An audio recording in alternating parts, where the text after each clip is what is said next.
একদিন এক গরিব কৃষক তার শুকনো জমির দিকে তাকিয়ে গভীর চিন্তায় পড়ে গেল। এভাবে তো ফসল হবে না, জল দরকার। অনেক ভাবনা চিন্তার পর সে পাশের এক প্রতিবেশীর কাছে গেল। প্রতিবেশী ছিল একটু ধূর্ত স্বভাবের। কৃষক বলল, ভাই, তোমার কুয়োটা কি আমাকে বিক্রি করবে? প্রতিবেশী হেসে বলল, অবশ্যই, নাও, কুয়োটা তোমার। কুয়ো কিনে কৃষক খুব খুশি। পরের দিন ভোরে সে দড়ি আর বালতি নিয়ে জল তুলতে গেল। হঠাৎই প্রতিবেশী দৌড়ে এসে চিৎকার করে বলল, এই থামো, তুমি জল তুলতে পারবে না।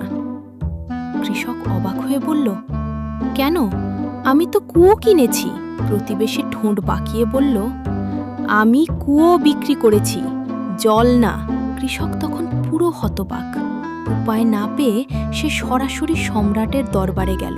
চোখে অসহায়তা, কণ্ঠে কষ্ট। মহারাজ, আমাকে ন্যায় দিন।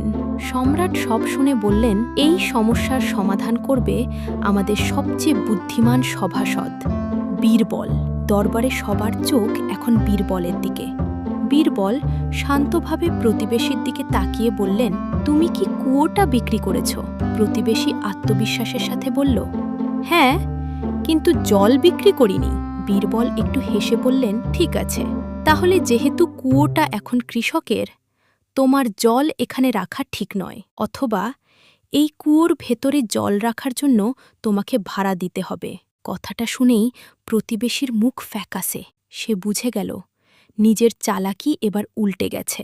লজ্জায় মাথা নিচু করে বলল, আমাকে ক্ষমা করুন, কৃষক জল নিতে পারবে। কৃষকের মুখে আবার হাসি ফিরে এলো। নীতিবাক্য, প্রতারণা করে কখনোই লাভ হয় না, বরং শেষ পর্যন্ত তার মূল্য দিতেই হয়।